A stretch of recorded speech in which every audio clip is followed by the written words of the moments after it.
Hi, and welcome to Making Waves on Purpose. Today I'm joined by Neil Edwards. Neil and I worked together for a number of years at PwC. I met him when he was doing coaching for PwC, and he came out and worked with my team on a series of coaching seminars. They were fabulous, and in the end, we were able to bring him onto our team. It was a fabulous experience working with Neil, and he has now gone on out and started his own consulting firm, focused on a number of things: individual reflections, team coaching, as well as his experiential kind of learning journeys.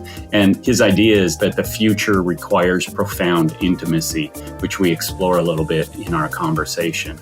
Really fabulous guy and fabulous discussion that I think you're really going to like. Neil, thanks so much for joining us. Great to be here, Jeff. Great to be in conversation with you. I'm excited. Yeah, it's super great to reconnect. Tell us what you're up to these days. What am I up to? I think the world is up to a lot of things. So if you live in it, you have to be up to a lot as well.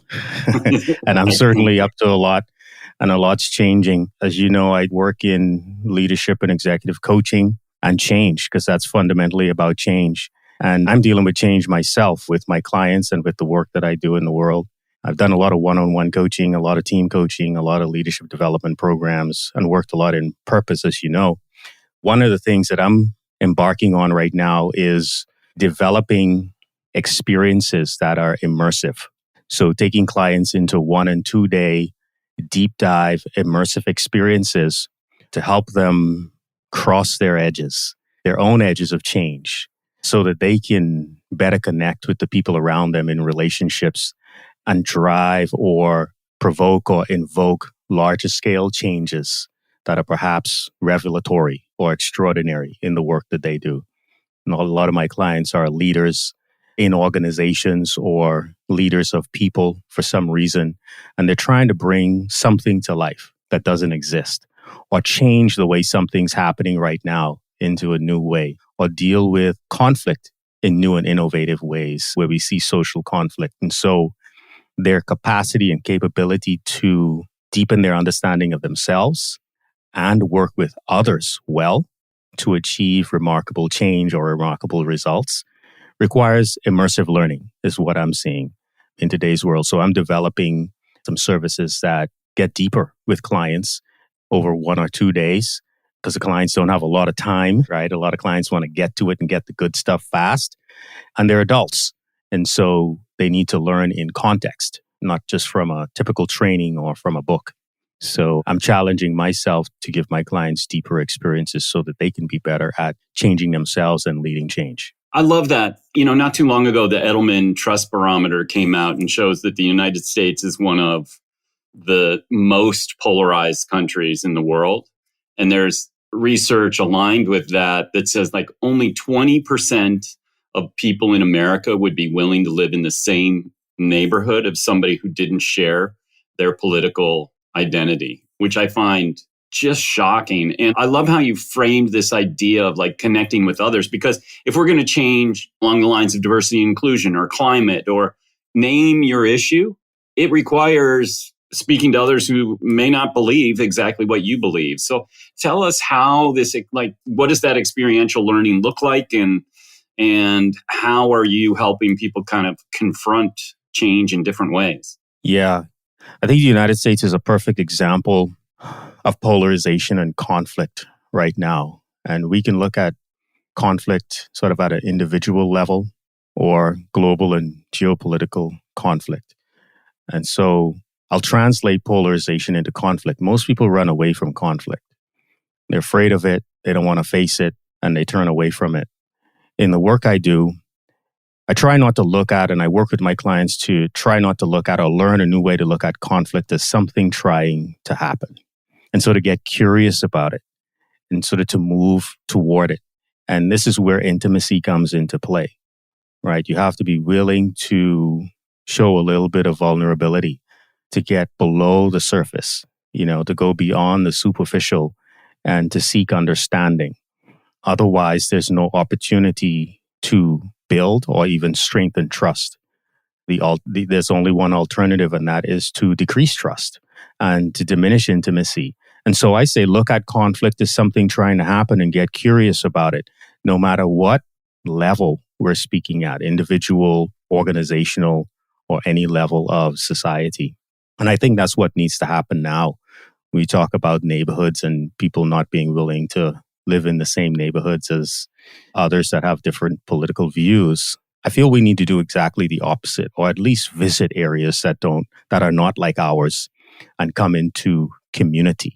And community that's kind of an intimate word when you think about it. How do you commune with others, even when they are different or you see differences? And I think that's why intimacy is crucial. I love that. And several years ago, I heard somebody or read something that people like myself who lean to the left should occasionally watch Fox News and vice versa.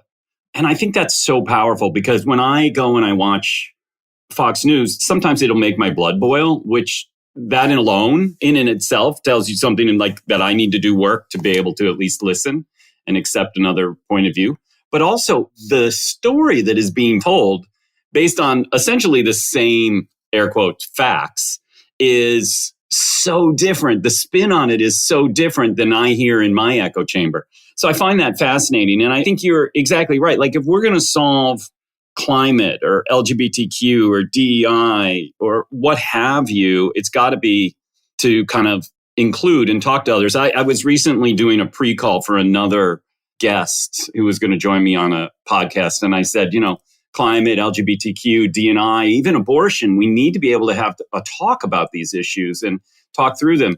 That was the last I heard of that person. I'd clearly gone too far. And I wasn't even saying what I believed. I just said we should be able to talk about it. And what I said is we can't exclude ourselves into inclusion. We've got to be able to talk and think and convince others. So how are you seeing that play out at the individual, organizational, or societal level in your work? I'm starting to see people run for the hills, right? When we talk about diversity and inclusion, because there's been a lot of dismantling language around diversity and inclusion and equity and justice. And quite frankly, a little bit too much separation when I think we need to be coming together. Yeah, when we begin to exclude people, no matter what profile we're talking about, it doesn't work well for the human soul, right? So there are certain groups of people who have been excluded or marginalized historically.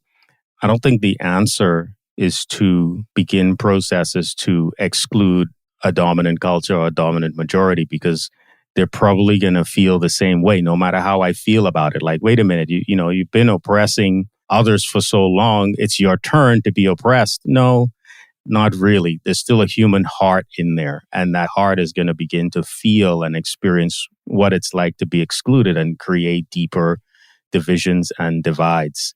It doesn't mean that we ignore the shadow aspects of the conversation, right? Some people don't want to talk about the shadows, and to ignore them is to run away from that conflict that I'm talking about, but it's something to get curious about. And that's really difficult for folks to do. The person you were talking to about being a guest that disappeared and basically ghosted you turned away from what they perceived to be potential conflict, right? There was an opportunity to sort of go in and get curious about it. And I think that's more of what needs to happen. There are certainly things that probably need to be changed and replaced in policies and laws. And I can see people getting agitated in the United States when you have government jurisdictions actually putting laws in place that further marginalize voices. That's not good, yet there's still a conversation to be had. One of the things that's important to remember, and I already said this, is to not look at conflict as necessarily bad, but something trying to happen. And when we look at democracy in the US, something is trying to happen. What is it? Is it democracy trying to die? Is it trying to reform? Or is there something else trying to emerge? And what are the forces that are trying to resist? And what are the forces that are pressing against it to produce something new? I think the only way to discover that and not have things fall apart organically or by default is to be in conversation. I think that's right. I was listening not so long ago to David Brooks, conservative commentator, who I really appreciate his thoughts. He and there's other conservative commentators that really capture me. And he's one, and he talks about conservatism as at its core, this idea of caretaking sets of values and sense of identity that is traditional and has long been held. And I think there's real value in that. And then he talks about that as juxtaposed against a more progressive belief in like looking forward rather than looking backward. And I think there's value in both of those, kind of anchoring as well as this aspiration. Are you seeing people? It's interesting because I'll bet your work doesn't kind of go political, but to what extent are you seeing people's kind of identities operationalize as political? Well, you would think it doesn't go political Yeah. in coaching, but we have a profession in coaching that is made up of people from the same society that we're in. So it is a reflection of society. And so we look at so many things as binary, right? You get conservative and you have liberal and you got this choice or that choice. But there's very little what else or what's in between, right? People will talk about the compromise in the middle between the binary options, but then there's also what else. But in my world, for example, there's an upcoming conference in August. The International Coaching Federation has a conference in August, and they're hosting the conference in Florida. And a lot of people have issue with that are in the LGBT community or in the BIPOC, Black, Indigenous, people of color community who don't feel safe because Florida is passing laws that make it a little bit more dangerous or a lot more dangerous for certain people to be in Florida. Now, a lot of people in Florida will tell you that that's not what they're seeing on the ground. People outside of Florida are saying, well, we don't care. The laws of the state don't make it safe for me. You have a woman that got shot through a front door because she was knocking on the door. And the stand your ground laws say, well, you have to prove that that person over there wasn't under threat first before we can make an arrest, right? Yeah. And there was a racial dynamic there associated with it. And so in the coaching world, there's this big conversation around whether or not the International Coaching Federation should be hosting the conference in Florida, or whether people should go or cancel. Oh, I'm sure that's happening in dozens of company boardrooms or corporate responsibility teams too, because they're like, wait a second, we've been doing our training in Florida or this or that. NAACP came out and said, this is a dangerous place for people of color. Like, exactly. Oh my God. Exactly. And that's a part of this debate and this conversation, right? People go to Orlando for things all the time. I've done it. And so in the narrative right now, some people are looking at it and saying, that's political. We shouldn't talk about it. Others are saying, wait a minute. Coaching sees all humans as creative, resourceful, and whole. And all humans are not safe and protected equally and equitably in Florida. What is our organization, our governing organization, going to do? What do they stand for? What are their values? They have a diversity and inclusion position. How do they demonstrate it? And there isn't all right or all wrong answer to this. But you have some folks that are saying, that's political. We shouldn't touch it. And other folks saying, wait a minute, our values, who are we as a profession? So we are seeing it. I get that. I get this idea that like we shouldn't talk about it. But at the end of the day, it has real effects on people. Like if abortion is illegal in the state, that has real effects on people. And some people will think that for better and some for worse.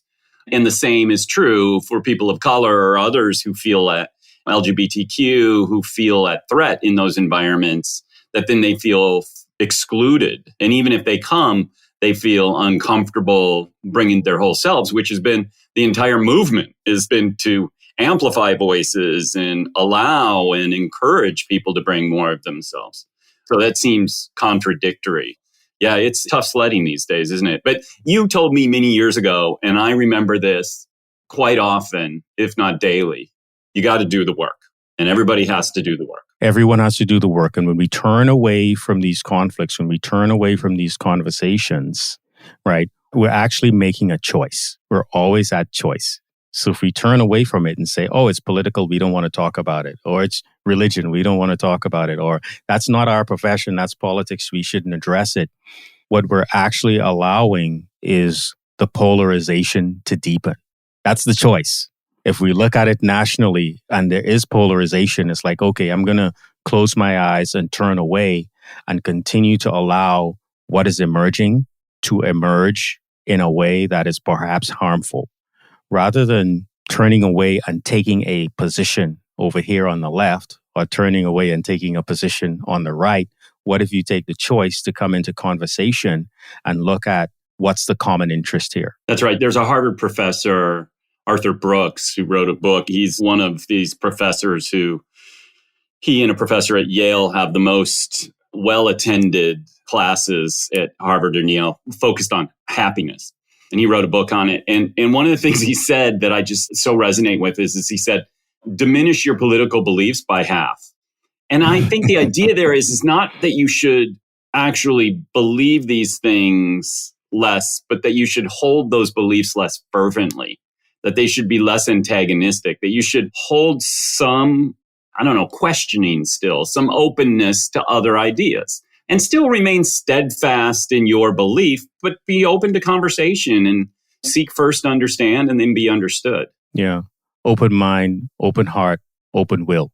And how do we optimize for the common interests, whether that's one-to-one or at a societal level? How do we optimize for today and optimize for the future in a way that serves and helps with the leadership for all and not for some? And, without making right and wrong, look at different nations around the world. Some nations have learned to optimize for the greater good really well, and sustainability, and make investments in that way. I think when you have nations that fall into polarization, they're not optimizing for the greater good, at least for a period of time. They're optimizing for something else. I think that's right. I think you hit it on the head. I mean, we in the United States, I would argue that we optimize for individualism, and that there is a belief that then if all individuals, this is kind of very Ayn Randian, that if all individuals optimize for their own self-interest, then collectively we've optimized for the collective interest. I think that's the topic for another conversation. But all I would say is there are other opinions on on that belief. Yes, definitely are other opinions. And there's more history on alternative ways of optimizing as well that are historically anyway proven more sustainable. But, time is relative. Maybe there's a different way that we haven't discovered yet. But what we do know, I think, from history is optimizing for the greater good is more stabilizing and more sustainable long term, at least socially. I love that. Well, we could go on for another hour, which tells me we have more to talk about, and we should have another chat soon. I would love to do that. I appreciate you having me. Thanks so much, Neil. All the best. Take care, Jeff. Bye-bye.